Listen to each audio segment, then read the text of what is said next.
নমস্কার, কেমন আছেন আপনারা? কণিকা চ্যানেলে আপনাদের সবাইকে স্বাগত। মকর সংক্রান্তি, তাই মকর সংক্রান্তি এই যে ধান, নতুন ধান উঠলো, সেই ধান দিয়ে যে আমাদের গোলা ভর্তি পুজো হয় তাই।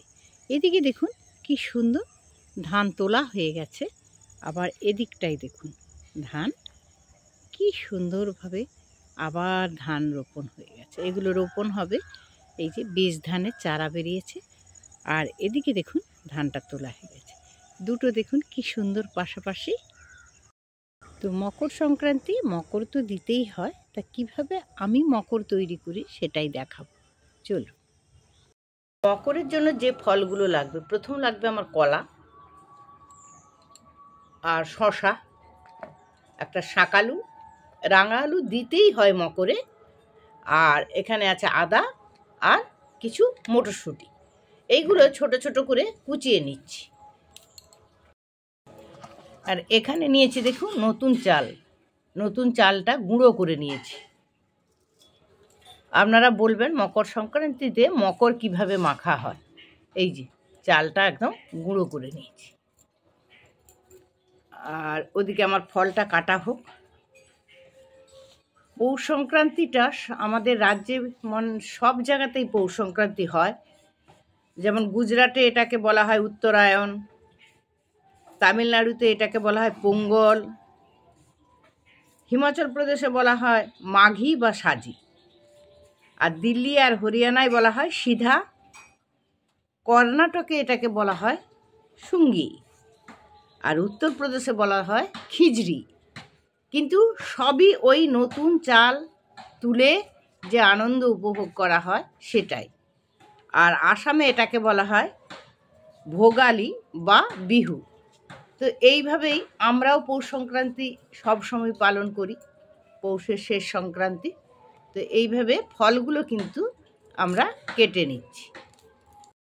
এদিকে নারকেল কুড়ে নিয়েছি, নারকেল কোড়া তো লাগবেই, বাতাসা আর কাঁচা দুধ।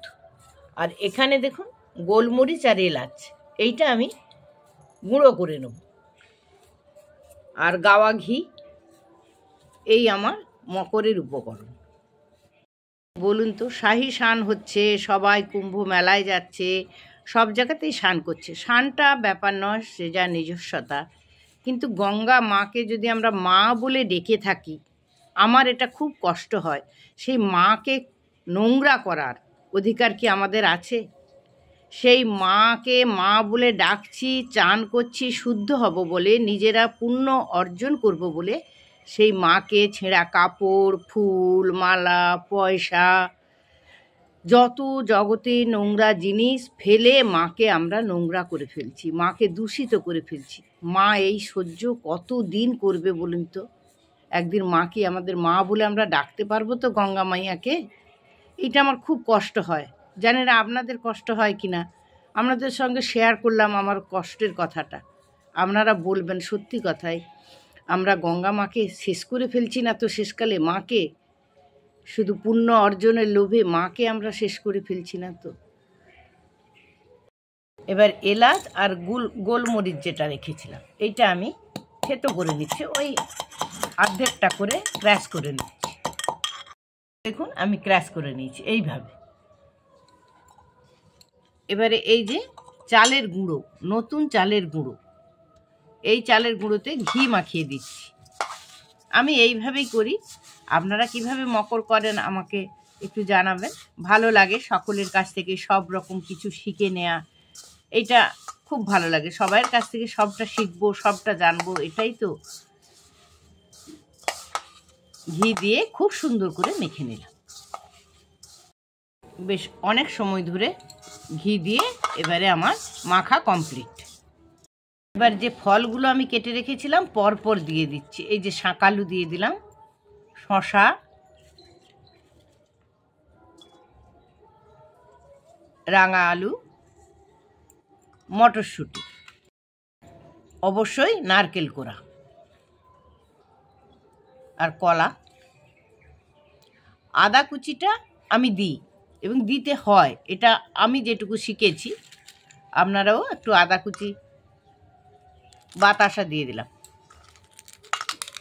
মকর মাখাটা খুব সুন্দর, আর ঠাকুরকে নিবেদনের পরে এর স্বাদও হয় অপূর্ব। সমস্ত কিছু একসঙ্গে আমি চটকে নিচ্ছি।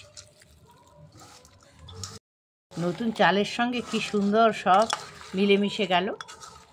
মকর সংক্রান্তি, মকর তো দিতেই হবে। মকর দিয়ে ঠাকুর তোলা হয়, পরে আগের দিন মকর দেওয়া হয়, পিঠে পুলি হয়। সেটা আপনাদের থেকেই আমি সমস্ত কিছু দেখে নিয়েছি, পিঠে পুলি খেয়েও নিয়েছি আপনাদের কাছ থেকে। এবার আমার মকর দেওয়ার পালা। এবারে দুধ, কাঁচা দুধ দিয়ে দিচ্ছি।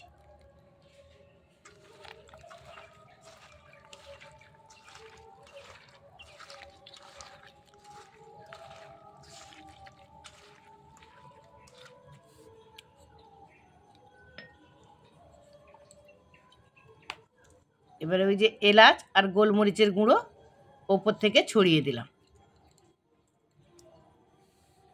আমার কিন্তু মকর তৈরি শেষ। এবারে ঠাকুরের নিবেদনের জন্য চলে যাবে ঠাকুর ঘরে। আমার মকর মাখা কমপ্লিট হয়ে গেল। আমি এইভাবে মকর মাখি। তো পৌষ সংক্রান্তির শুভেচ্ছা, ভালোবাসা, শুভকামনা সবাইকে জানাই। সবাই ভালো থাকুন, সুস্থ থাকুন। মাঘ মাস আসছে আবার। তো সবাইকে আমার আবারও ভালোবাসা, নমস্কার জানিয়ে আজকে রাখলাম বন্ধু। আসছি তাহলে।